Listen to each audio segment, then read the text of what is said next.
Welcome to Gardening Utah.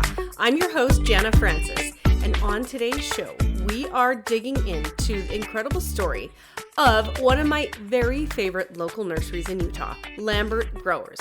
You have heard me talk about them many times on the show. And today we have owner Kim Clark, and she is part of the third generation that is now running the nursery. We'll talk about Lambert's history. We'll learn about why supporting local nurseries matters so much and how you can extend your growing season with cool season vegetables, medicinals, and so much more. This is packed with inspiration and very practical tips that you can take right into your own garden. And if anything, it's kind of like listening in on two garden nerd friends FaceTiming about plants. This is a super fun episode, and it's very fitting because this is episode 90 of Gardening Utah. I can't even believe I'm saying that out loud. Episode 90. And I'll save any sappiness and reminiscing for episode 100, but I do want to say, when you listen to a lot of the really large podcasts, you'll hear at usually the ending, the cast and crew of people that do the sound editing and the producing, and the list goes on and on. But my name is at the end of all of those with this show. Every single element of this show is done by me, myself, and I. And so because of that, I really want to ask a favor. I would love it if you could help share these shows. Share these with a friend, a garden friend, your mom, your sister. Put it in garden groups if someone's talking about a relevant topic and you know you've heard it on this show. But yeah, subscribe on Apple, Spotify. Those are things that you can do to help this show. Find us on social media at Gardening Utah. I'm on Facebook, I'm on Instagram, and interact with me there. Help me keep this show growing, and I will help you continue to grow in the garden. One last point of note before we get into the interview with Kim Clark from Lambert Growers is they are now open for the fall. Yes, that's right. When a lot of other places are closing up for the season, Lambert is now reopened to offer cool season vegetables and perennials. And pretty soon they'll be offering seed garlic as well, which is where I got mine last year and I loved it. And just wanted to mention that they are now open for the next 4-ish weeks. We'll get into that a little bit more. But if you're listening to this episode and you're looking for broccolis and kales and lettuces and cool season vegetables, head on over to Lambert Growers. And let's jump in with owner Kim Clark now. Oh, Kim, I'm so happy to have you on Gardening Utah. We've talked about this for so long and we made it happen. We finally did it. It's so fun to have you here. Listeners know how much I talk about Lamberts because it's close to me. And to me, it just feels like the best time of the year. You know what I mean? You just walk, smell the air, see all the beautiful plants, and it just makes me happy. So anyway, thanks for being here. Oh, I'm so glad to be here. It's always fun to hear people talk about coming in and that experience because we're in it for so long before customers ever show up.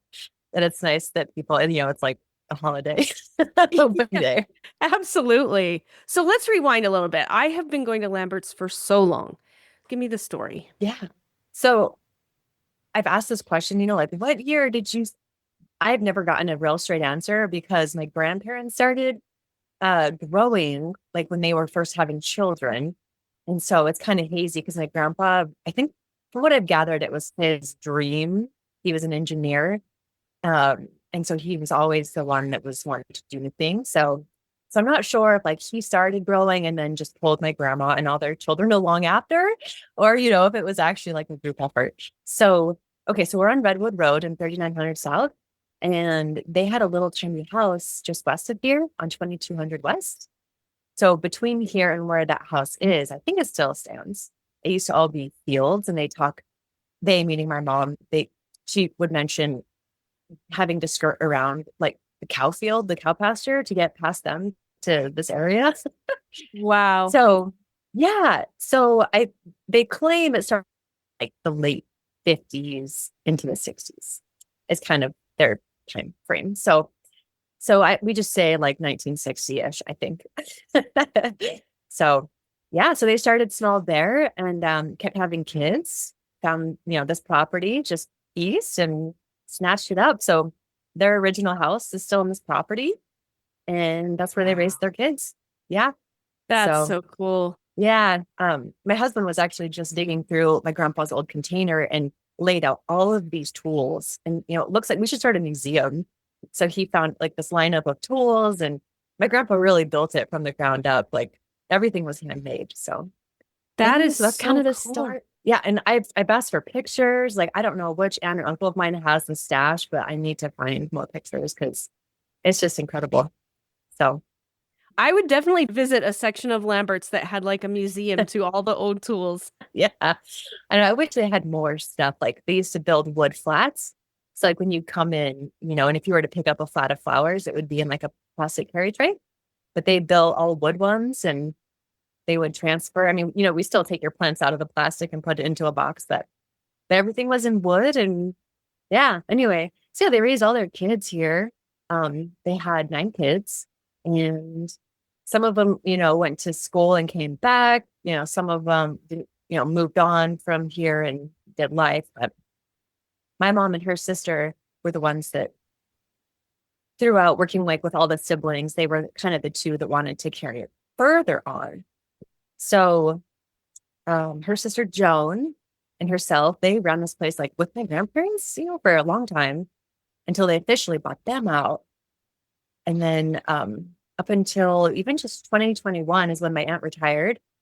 And Charlie and I, my husband, we came in and bought it for my mom. So that's the kind of the succession story.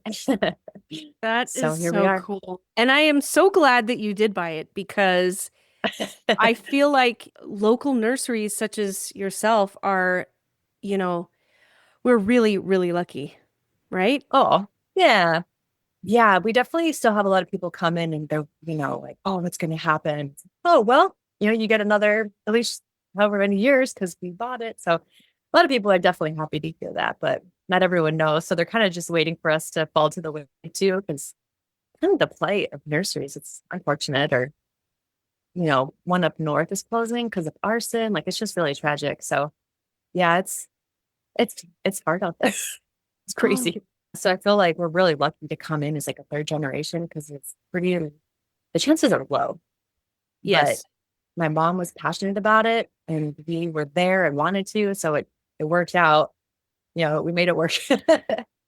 Yes. And you know what? That's one of the reasons that I started this show was because I wanted to support the independent nursery that is so important to our, do we really want everything in our yards dictated by big box stores? No. No, they are shipped from all over the country, right? Like they're not necessarily good for this area. That's They're right. probably pretty and they're probably blooming because that's a lot of big nurseries have that down where they just ship what's blooming, but it's not always good for here. That's right. So we're lucky to have like not only local nurseries, but so many resources to help us figure out what is good here.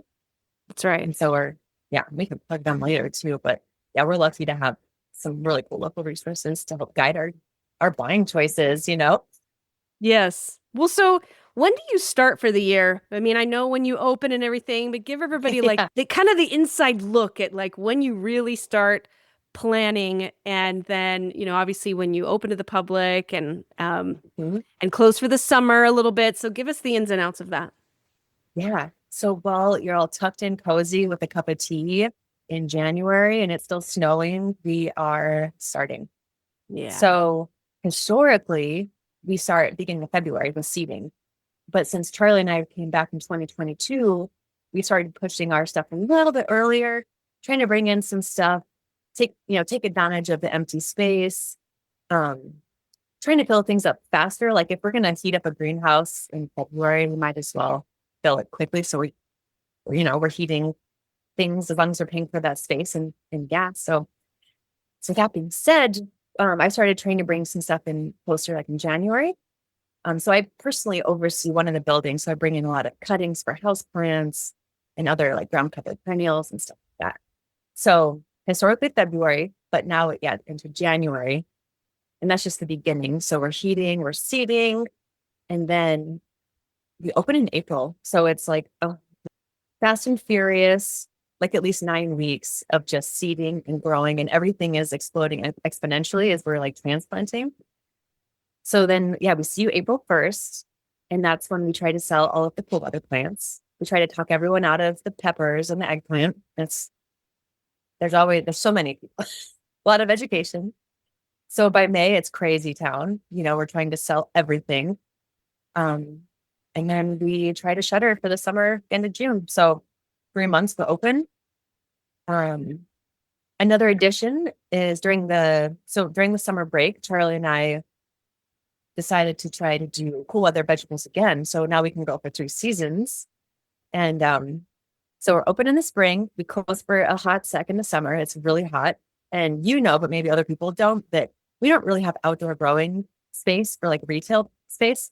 So it's so hot in that greenhouse in summer. So we are growing cool weather things up against our cooling pads on that north end where, it's really cool and damp. And then we'll have those ready for sale in August. So we're actually doing that this year. Again, it's like our 3rd season doing cool season vegetables.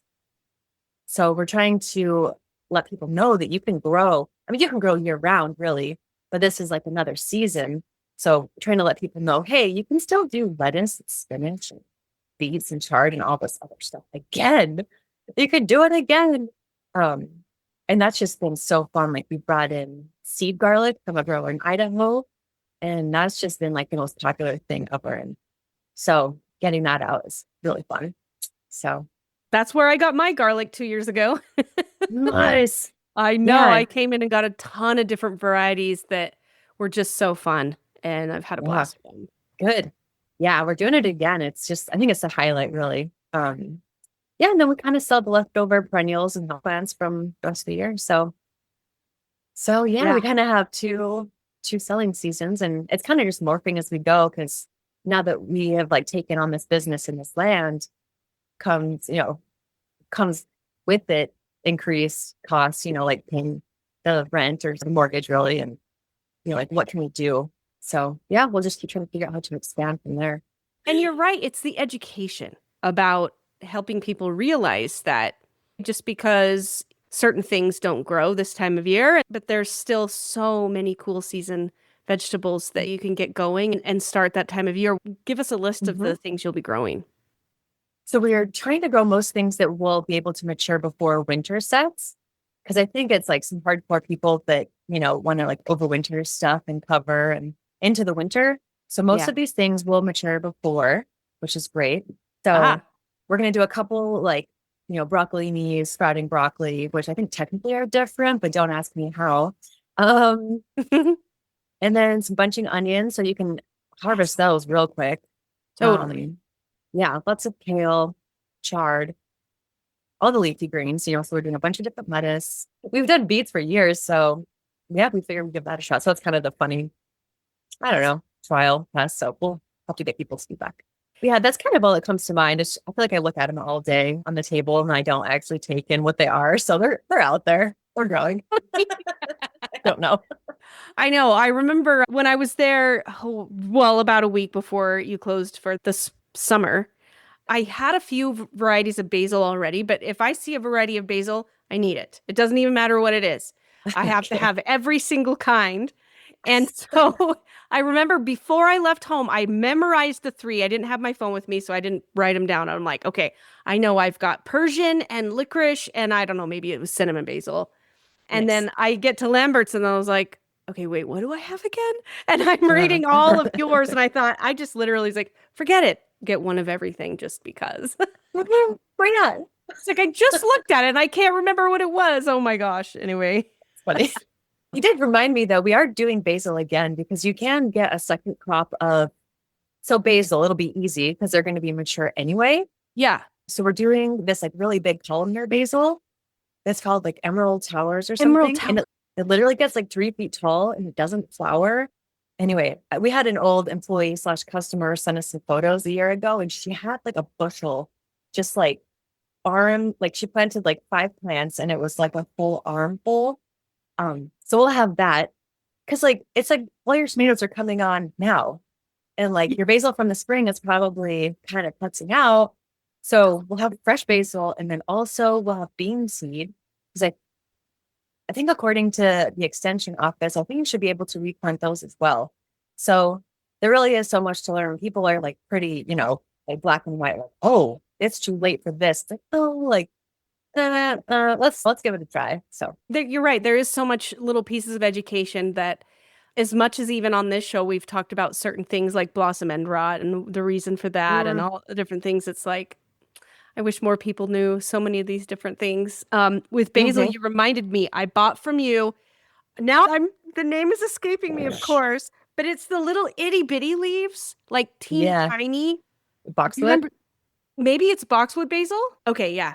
Anyway, this year, some of it reseeded in the same pot from last Oh, year, and lovely. it is the best thing ever.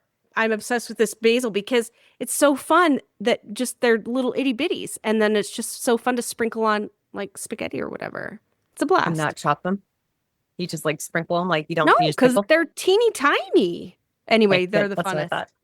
But yeah, I love trying all the new fun things. Oh, you know what I got? What else I got from you guys this year that I've had so much fun with is all the mints. You doubled and Oh, quadrupled down. I found this really fun supplier that was like, hey, we do mints. And I was like, you do mints? Yeah, we went wild.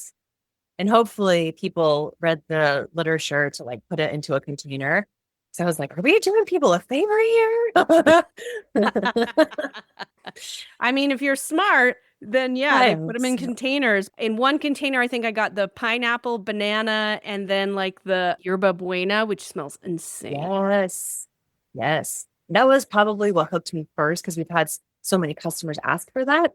And we'd Yeah. never grown it because we didn't know.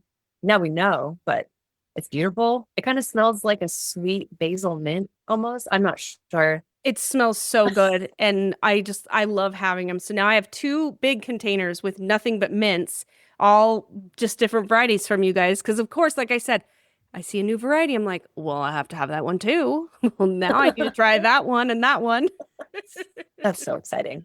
Cool. I'm glad you took advantage of that. That was my hope, was just like, let's just blow it up with herbs. Like, let's just go crazy. Yeah.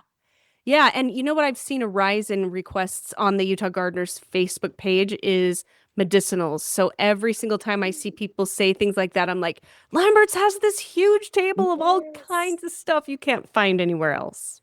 That makes me so happy. That was my mom's like brainchild for years. And she'd be like, oh, I really want to look into this. And, she's had some friends be like, oh, do you do medicinals? And for years, she was like, oh, we should try this. And it's, I don't know, for some reason, it's hard for us just to implement something on day one that we think of it. It's like, it always kind of takes us a year to figure out, like, okay, are we ready to do a new program? Because it really is a whole new program. And she just started doing it, and it's been the coolest. So I think this was our third year doing medicinals, and like nothing but positive feedback. It's been so fun um, to just be able to offer stuff like that. And we already grew with so much stuff that was medicinal, or has those properties, or however you want to word it. But it's been so fun. And anyway, so I definitely give her praise for that because that was her baby. That's so neat. So there's a lot of unique sections in Lambert's. What are some of the things that I've missed that you guys have really kind of doubled down on recently? Yeah, so the succulents I would definitely group in with our houseplant program. Yeah. So when Charlie and I came back in 22, so we took a couple of seasons off, and just happened to be right as COVID was hitting. So we didn't time that on purpose, but I sure was glad to not be here for that. So we came back in 22, and I'd always been interested. I'd seen, like when I'd be ordering other things, I'd be looking up pictures and I'm like, oh, that's succulent or houseplant. So I finally took a dive into that world, and that's been really fun. So it's still relatively new. It's still like our third or fourth year doing that. My goal is actually to take that more into like a wholesale program. So we offer a little bit of each in the retail space, but then not even necessarily florists, but like plant shops and florists and people that do arrangements for things. They're always looking for stuff like that. So yeah, that's my goal, is to make that like a year-round thing. Because I know a lot of people have to ship stuff in as well. You can find some of that locally. But I'd love to be another place where people can get that year round. So you can actually find those right now. We're actually doing the Mill Creek Farmers Market on Wednesdays. So it's a pretty new market at the Mill Creek Commons, which I'd never been to. I grew up in Mill Creek, but I'd never been to the Commons. And it's the cutest spot. I guess their city building is like the top layers of that building. And then the bottom layer is like a food court and like local artisans. And then the market sets up outside, kind of between the skating rink and the building. And it's just a cute little market. And so we sell our houseplants there. So people that want to come pick up a gift or whatever. So How fun. I yeah. don't think I've seen any vendors at farmers markets selling houseplants. I can't think of one. So that's so Yeah. cool. Yeah. Yeah. And I think this next week I'll probably bring a small smattering of some of the cool weather veggies as well. Just to, people want to get a jump start on anything. So um Totally. yeah. So that's kind of a fun addition. It's really mellow, but it's almost like a day off because we just go and hang out at the market and don't have to think about anything. That's awesome. And what day of the week is the Mill Creek Commons market? The farmers market is Wednesday night from like 5 to 9. 5 Okay, to 9. cool. I Yeah. got to go check that one out. Yeah, it's fun. Yeah, there's good food and just like I said, like local artisans and crafters and things like that. So yeah, I guess back to your original question though. Yeah, the houseplants is like kind of a new thing. And then we started trying to expand perennials as well, which has also been really fun. So historically, my grandpa really started out doing a ton of vegetable and bedding flowers. So like petunias from floor to ceiling, geraniums and marigolds. And well, that's all great. And they all have a lovely spot in the garden.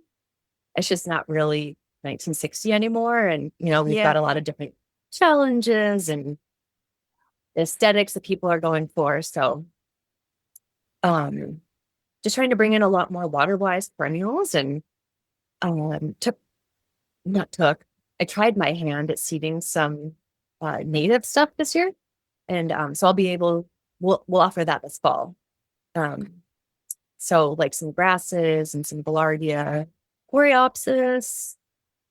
What else did I do? Some Utah veg, a couple other things I need to make a list and put on our website. But So earlier in the show, you mentioned that a lot of education is needed when people yeah, are buying plants. And in specific to, you were mentioning trying to buy maybe peppers and tomatoes in April, right?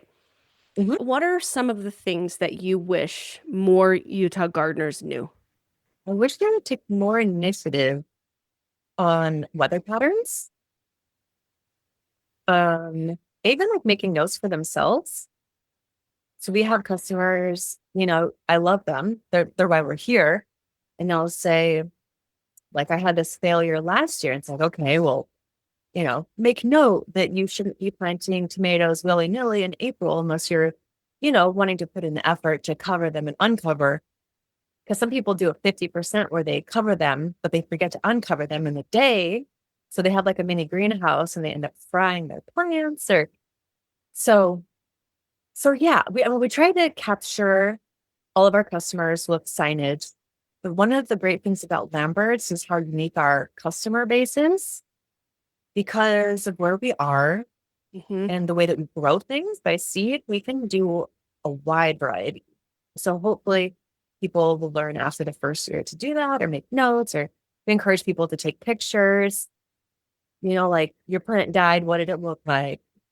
We're trying to get better at asking questions instead of assuming. So, and I don't know if it's unique to us. I feel like maybe every place is like that, where a customer just knows that a plant's dead, but we don't know how they got there or like what the watering was or what their soil looks like. Or so some people have gotten really great and started taking pictures or they'll send us photos. And we can't always answer it, but part of the education is we try to utilize like the extension office, if you know what that is, or if you've talked about that on the show. So we love to push extension information because it is factual. Yes. They're just so great. And they've got the diagnostics desk. They've got so much literature. And they've got so much information that you can literally just type brown spots, tomato, usu.edu into your search bar. Like I Yep. love them. Or if I you do even just too. type in, .edu, Yep. it'll pull up so much good stuff. So yeah, we try to use factual stuff as much as possible. That is Yeah. honestly my Google search. It's like whatever it is that's ailing my yard, like morning glory at the moment. It's like typing in bindweed USU because it's like that's what I want to know is what they say about it, right? And Yep. it really is a very good source of truth for sure. Uh-huh. Yeah. And I've signed up personally for like, well, I don't even know if it's like a weekly publication, but it's like what's going on in gardens right now. And Oh it's totally yes. escaping me. Oh, So yeah, it's not the pest control advisory, which I also get. I know what yeah, you're talking about. Why it's escaping me too. I don't know, maybe you could link it later. But yeah, the I pest one will. is amazing as well. And I love to see because I know that like I'm also dealing with that. So if they're posting it and I'm dealing with it, then you are too. And it's just so nice to be able to send people there because we Yes. definitely, as much as we love to sit and chat, sometimes we're just so busy we don't have the wherewithal to sit and chat with everyone. That's probably one of the hardest things of like the season is time. Absolutely. It would probably be really hard if a customer comes back and says, "My plants died. What's wrong?" And it's like, there's a million different reasons why that could be. Did you water Mhm. them? Did you stick them directly in the sun the moment that you got home? A Mhm. windstorm? Are Mhm. they in clay soil with no mulch or compost? And I mean, it's just the Mhm. list goes on and on. Yeah. So yeah, we try to help them narrow it down. And then the end of the, conversation, it's usually like, what? I don't know. You Yeah, know, I just don't know. It's not my garden. exactly. Yeah. So Exactly. Do you feel like so as far as hardening off goes, and for listeners that may not know, hardening off is basically gradually introducing your plants to sunlight and wind, etc., after being yeah. in like a cozy, beautiful, humid Mhm. greenhouse. With specific to Lamberts, do you feel Yeah. like the product needs to get hardened off? I would always recommend it. And do I do it personally all the time? No. Do my plants get stunted? Yes. Ah, okay. um, I'm usually very busy and I don't have time to harden stuff up necessarily. So I live on the edge, but I would recommend it for going into spring, like with the cold weather, as well as like if you're planting in hot weather, like they are going to struggle too. So anytime you get the chance to harden stuff off, basically helping their plants put on this like armor. Cause yeah, I forget who said it, but they basically explained plants coming out of the greenhouse is like soft tissue. And I was like, well, that makes a lot of sense because like as much as we try to get ventilation, like they're not getting the stimulation, like wind or being blown over with like a like hose water or whatever. So yeah, they definitely need that before you just stick them out to survive. So I would recommend it. It's Yeah, just good. good to know. I think back and it's like I probably half the time I do. It kind of depends on what it is and where it's going too. Like Sure. Yeah. if it's coleus and it's going in the shade, it's going in the ground right away, you know. Good point. Yeah. No, yeah, you're totally right. But a Oh yeah. tomato, I'm gonna baby it for a hot minute. Give it morning sun first, and just Hmm. slowly. But Yeah. No, that's a good point. Yeah, I guess you wouldn't really need it for everything. Everything. I had a friend who kept saying, "I never can grow anything in this one spot. It's the soil. I know it. It's this," and she kept replanting and replanting in this one particular spot. And she's like you've got there's got to be a reason that's more than what you know. You have to be more observant. And anyway, it turned out that she didn't realize one of her sprinklers was just off track. And she never sees her sprinklers go off because it's in the middle of the night and there wasn't any spot checking. She realized that one of the sprinkler heads was just spraying that spot incessantly for the whole time that the Oh, sprinkling system was going. And then that was the mystery solved. that's so funny.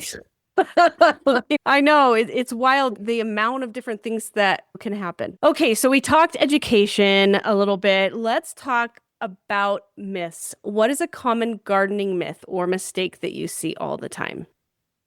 So the myths, and along with the education, when people talk about using eggshells for blossom end rot, is my fave. And I'm gonna throw in using marigolds, but I will explain because have you guys already talked about the eggshells myth? Last week, even, yeah, with Sheridan Hansen from USU. Yeah, but I would Okay. love your take too, because this cannot be reiterated enough. Oh, just the old wives' tale of it all, you Yeah. know? But I'm pretty sure it's like cultural, right? Like over underwatering. And yeah, so the eggshells aren't they don't have any available calcium for your plant. So you're just looking like a weirdo for no reason. Um, Exactly. But then, so the marigolds, so I don't think that they actually do anything for flying plants or aphids. I think, so I had to read up on this. I'm pretty sure that they emit something underground to help keep away nematodes. So like soil-borne buggies, but I don't think they do anything for aphids or anything else. So that one's been kind of an interesting one.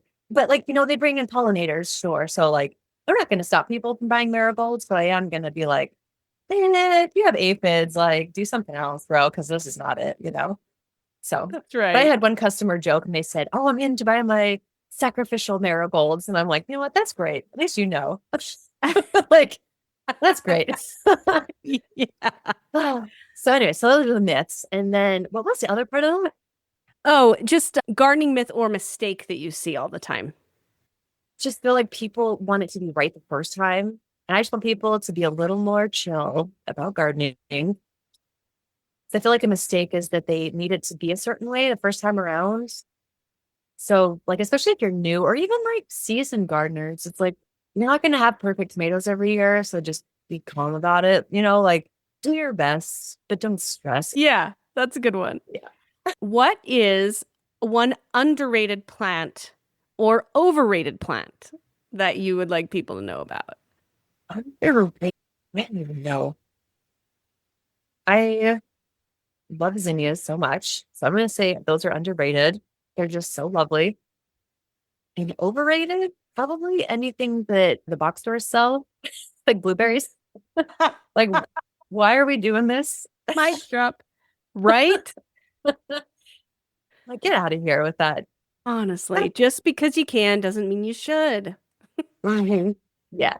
So I gently steer people away, but people are going to be fun. When the price point's right, it's like, okay, why not? But you're wasting money. Okay, so here's the last question I always ask everybody. What is one thing that brings you joy in the garden? Just that culmination of the whole season, like the end of July when everything's just going full, but just like spending time in the garden watching, pollinators on blooms, Ugh. just watching fruit grow that maybe you haven't tried. Like we're growing a couple Asian varieties for seed that we've never grown before in our personal garden. And it's just fun watching the differences. Like, all binding crops are different and it's fun to see that. So we're doing bitter melon. Have you seen that on our benches? Oh, yes. It kind of looks like a really cool, kind of chunky cucumber. And it Yes. is truly bitter to the taste and said to help lower cholesterol and Oh, like help your blood pressure. But we're well, I growing it need for both. seed. I know. Come over. So it's just fun seeing things develop. And so, yeah, overall, it's just that culmination of all your work because that's what growing is. It takes so long. So, good and the bad mixed together. It's just fun to watch your hard work at the end, I think. So, I love that. I don't think anybody's said that yet. The culmination of your work, and that's so true. mm, It's so rewarding. it really is. And it's like probably the more peaceful time of my day as well. It's just like watering and washing. So, Yeah. Does yeah. it, so like my husband's a chiropractor, for example, and when he would come home, the last thing he wanted to do was one more adjustment, right? Do you feel the same working in the garden industry? No, no. It's like always That's so amazing. rewarding. Yeah. Yeah. I mean, we don't always have time to get it in. Like when people when we see that weather window, this would be great. Yeah. But the fact that we have like our garden set up for gardening, like we've done that really hard work and now it's mostly like kind of plug and play. So like put down some fresh compost, rotate our rows. Like where did we put the tomatoes last year? And just go for it. And it's always so fun to see the progress. And my goal is always when I can't see the sidewalk from our front door because our garden's in the front of our house. And it's just nice to have like this kind of secret garden behind the fence line. So Ooh, I love yeah, that. it doesn't really get old. I think, yeah, we just have to squeeze it in when we can. So Yeah. yeah. What's your favorite? I know I told you last question a couple questions ago. Oh, But what's your favorite tomato variety? Girl, that's my least favorite question. I know. It's like, which is my favorite animal or child? Yeah, how do you even? People ask me that, and I literally say, "Get out of my face." Uh, how dare you? There's so many. I Like know. this last year, it was like that Zapotec, that like ribbed one from Mexico. It was the speckled Roman, which was like the prettiest paste tomato. They're just, and it'll be different this year, I'm sure. I got that one from you last year. I freaking loved it. They're just Speckled perfect. Roman. It was so fun to watch that grow. Yeah. Yeah. See, I think it's impossible to have a favorite. We always stick in some sun sugars and Mm-hmm. then whatever else is like kind of left over sometimes, and it's always great. So Yeah, yeah. But that's an impossible it question. really is. It really is. Okay, well, let me rephrase it. What varieties of tomatoes are you growing this year? Oh shoot. So, okay, so something we added just to kind of keep our varieties fun and exciting, as well as keeping staples, was with the tomatoes, we are doing what we call specialty tomatoes. So we just picked, well, this last year we went crazy and did like 20, but we should have only done about 10. But we just grow small amounts of a lot of different things and put them into like our little single cups so that you can come in and get the celebrity and the aromas, but then you can also go and find something you've never seen before. And that's been really fun. And so we picked a couple just classic hybrids so we could get the quantity Yeah. and the tomato of it all. And then um, a couple of the specialties. So I'm sure we did some more speckled Romans. And I don't know if you ever picked up the carbons. There are these, they're No. like almost wanting to be like a large black crim, but prolific and huge and juicy. So that's Oh. been really fun.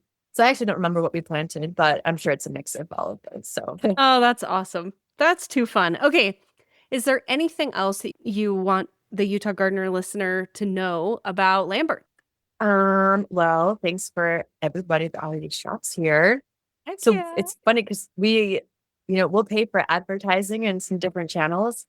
And now that I've come into this ownership, it's like more important for me to know like where our money's going. And so when I hear Yes. people say, "Oh, this is my first time in," my next question immediately is, "How did you hear about us?" And it is Yeah. always word of mouth. It is never from anywhere else that we advertise. It's always word of mouth. Yeah. And but it's just like the highest compliment. Like the fact that someone would want to send their loved ones here is like, oh, thank you. So, so Oh, anyways, we're grateful for that.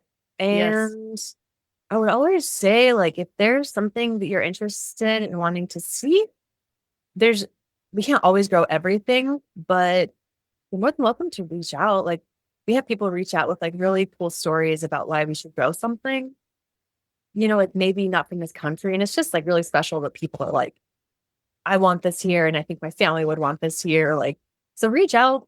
You can always email us or send us suggestions, and we'll see if we can squeeze stuff in, or maybe boot out something boring and bring in something new. So you never know. That's such a good. Okay, I have ideas for you when we're done recording. I have like four off the top of my Please, head. I'm telling okay, please. you. Kim, this was so fun to have you on the show. It was so fun. I'm We so could, glad. I know, we could talk garden and shop all day long. I know it. Well, listeners, Lambert Growers opens for the fall August 15th. Yeah, I'm pretty sure it's a Friday. I don't have a calendar in front of my face, but yeah, the 15th I know for sure. And then we'll be open for about 4 weeks. Okay. The garlic usually comes in the middle just because the life cycle of it. So they're Yes. drying garlic now and they'll ship it to usually the beginning of September. Yep. So yeah, and save space for some cover cropping. We didn't talk about that, but that's something we're trying to educate people on is, not leaving any bare space in the garden over Right. winter. That's right. So cover cropping. So keep that in mind or do your own, go Google it. So yeah, we'll have some fun things this fall and hopefully come and score some good deals on some perennials. 39th South Redwood Road, correct? Yeah, 3910 technically. All right. Thanks again, Kim. Thanks, Jana. Again, huge thanks to Kim Clark from Lambert Growers for joining me on this episode 90 of Gardening Utah, for sharing the history and the heart and the future of one of Salt Lake's most beloved nurseries. Now, if you want to support the show, as I mentioned at the beginning, the best way is to follow or subscribe wherever you're currently listening.